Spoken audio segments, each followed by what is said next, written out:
Hey everyone, this is Joel from Life in Nica here. Thanks for checking out this video. And this one is about banking and money and finances here in Nicaragua. So if you're watching on YouTube, as always, the link to the companion article is in the comment section below.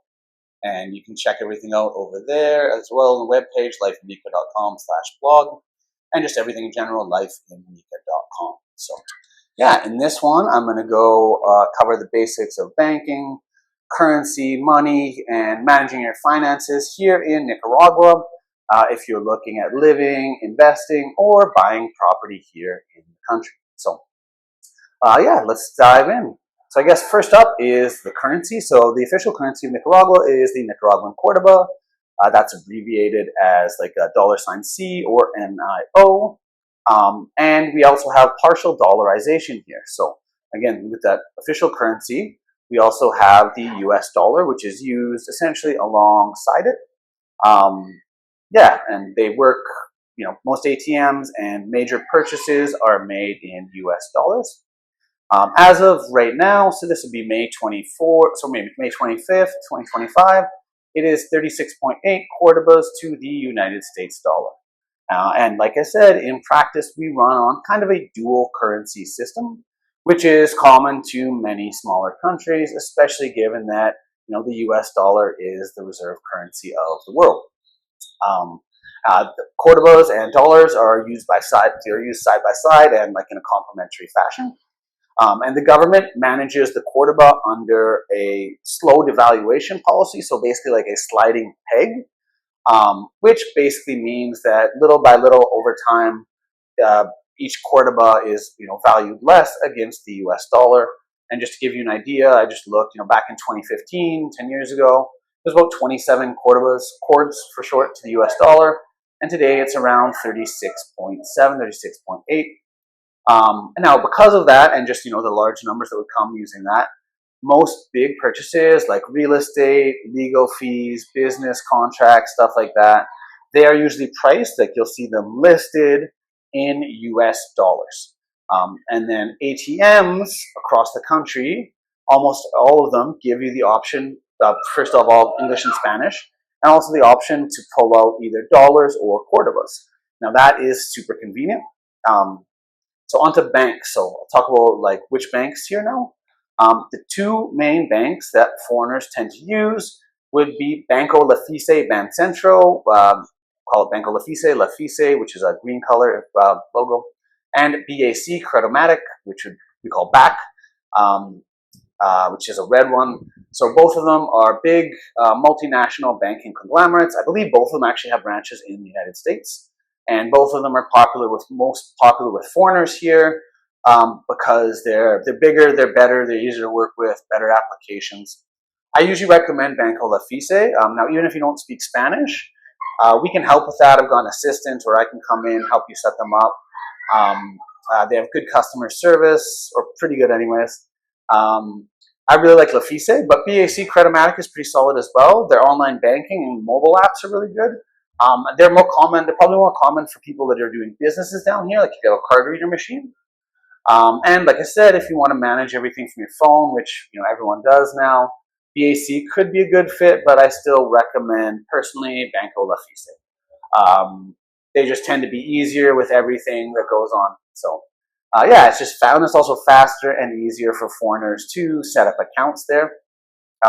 As for other banks, I won't go into them, but there are some other ones. There would be Banpro, Banco Advance, Banco Ficosa, and those would be smaller ones, likely ones you're not going to use, so I won't get into them. So, like I said, Banco Lafice tends to be the most foreigner friendly, and opening an account as a foreigner you can do pretty easily, and you can even do it before you have residency here, even before you buy a property. So it does require some things, and this is one of the other reasons I think it's one of my favorite options. The process is pretty straightforward. Again, in the companion article, you can check out the requirements. I have them listed in the article over on the blog. And so to open an account, you'll need a few things, and some of these are newer. So obviously a valid passport, you bring that. So some of the stuff you bring in. So you bring in your valid passports. They're recently asking for just a second piece of ID, like a driver's license. So bring that one in with you when you come. either with like myself or my assistant or whoever you're going with. You need your most income tax returns. That comes probably easiest in PDF. Like download your PDF of last year's taxes, and you can email that to them. You also need proof of monthly income, like a pension, salary, or investment. So for that one, just do PDFs of last year bank statements, bring that in. And then the last thing that you need is the reason why you're opening an account here. So that would be either a signed purchase and sale agreement even before it's done, or a rental contract. And then you also need 2 personal reference letters. Those don't need to be from a professional or anything. Well, they can be just from any Nicaraguan resident or citizen. So for example, myself and my assistant could provide those for you. We do that for clients to help them out. It basically just says we know you and we confirm that this is the person that you say you are. And then they also ask for a copy of your beneficiary's passport and their information. So that would be like if you pass away or something happens to you, they know who would be receiving your funds. And then to open an account at Lefise anyways, the minimum opening deposit is $50. So you do need to visit the branch here in person to open an account. And so you want to bring that stuff that I mentioned, printed, with the signed letters, and the rest of them we can do via email. Anyways, we can get into all this if I'm helping you open an account later. And then so you go in for a visit, and once you're approved, usually the account is open like that day, and your debit card is usually ready within a week. So I guess one thing to know is bank deposit insurance here only covers up to $10,000 per account. So if you're planning on keeping more money than that in the country, a good idea, a good option would be to open either multiple accounts at the same bank. So let's say you and your wife open a checking, open a savings in dollars. Each of you, there you got 4 accounts, and you could do those at 2 banks, and then you have 80,000. You could do that. Or you could also connect a Lefise one with a Panama one. They kind of work together, and yeah, you'd be able to like transfer money between them. I'm not sure the exact process, but it would allow you to keep them, sort of like that. Yeah, it's just easier. Now, I do recommend going with just a US dollar account, like I mentioned, with the Cordoba essentially being a sliding peg against the dollar. It makes more sense to keep your money in dollars, and there's also some more benefits, which I'll cover here in a little bit. The main one being is conversion fees. So like if you are sending money from a US dollar, wiring money to yourself, like let's say from out of the country, US dollar account to US dollar account, there wouldn't be any conversion fees. And even Canadian banks, you can probably, most of them will offer a US dollar account there. So you'd wire it down here and then use it for everyday purchases. And then at the ATM, those ATMs offer, like I said, Cordobas and dollars. And then what you can do is or what a lot of people do anyways, is you would take out the money. You often take out a bunch of money in dollars. And then the only thing is that like small stores, if you're buying a can of Coca-Cola for $1 and you're trying to break a 20, they might not have that much change. So it would just be nice for them to, you break the bill at like a gas station or somewhere bigger, or take out money in Cordobas, and then you kind of keep both in your wallet.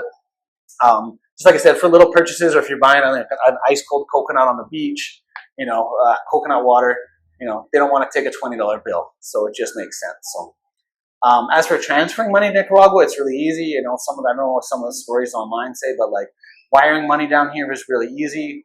And you can wire it to yourself once an account's open. But now, if wire transfer is the easiest and the least expensive. Like pulling money off a card every time, you're going to have higher fees. So wiring yourself money and then taking money out from an ATM here is going to be a lower cost to withdraw, on a dollar per dollar basis.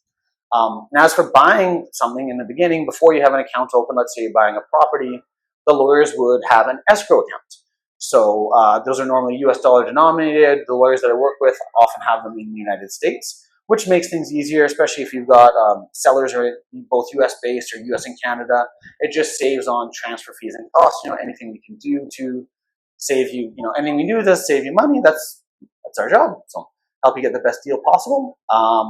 And then you can use the local account for whatever expenses with their online apps, pay your gardener, pay your maid, pay your nanny, pay whatever bills you want, et cetera, with the online app, pay the mechanic. There are lots of options once you've got all that stuff set up, and then just using physical dollars here, kind of keep both in your wallet. You can take out both. Just don't want to. For the guys selling coconuts on the beach, they just don't want to try and break a $20 bill for a $1 coconut. So, and ATMs are everywhere. There's probably 20 of them in the country. Sorry, 20 of them in San Juan del Sur. There's probably 1,300 in the country, or 2,000 or something. So, and as I mentioned, big purchases are always in dollars, but on the contracts, we do write the equivalent at today's exchange rate in Cordobas, just in Spanish and on there to make it, to make it legal and everything. So, I guess I'll just quickly cover taxes. So, Nicaragua has a territorial tax system, so you only pay taxes on income earned in the country. I've got articles on like setting up a company in Panama if you work remotely in order to limit your, to minimize your taxes. Now, the only ways that you'd pay taxes, obviously, if you ran a business here in the country, those would be taxable income, anything earned within the country, and like normal taxes. I can get into those if you want to talk about those if you're looking at a business. But online work, pensions, investments, as long as it's going to a personal account, that's not taxed here. And then if you have a rental property here, Nicaragua has a culture of people often renting out part of their building and living in one part of it. So like if you're just renting out your house here, generally it's not like a big taxable. Unless you're running a business or a hotel or something. So it's one of the reasons why we're really attractive for entrepreneurs, retirees, digital nomads. And then having all that online banking stuff makes it really easy to handle everything from abroad. Property tax is 0.8% of the assessed value that gets paid to the municipality annually. All right, I guess to sum it all up, getting your banking, currency stuff, taxes all set up in Nicaragua isn't too complicated, especially if you've got things well planned out, and then you've got assistance like you've got help like me and my assistant. If you're a client of mine or a consulting client of mine, happy to do so. It's pretty handy if you're living here working full time.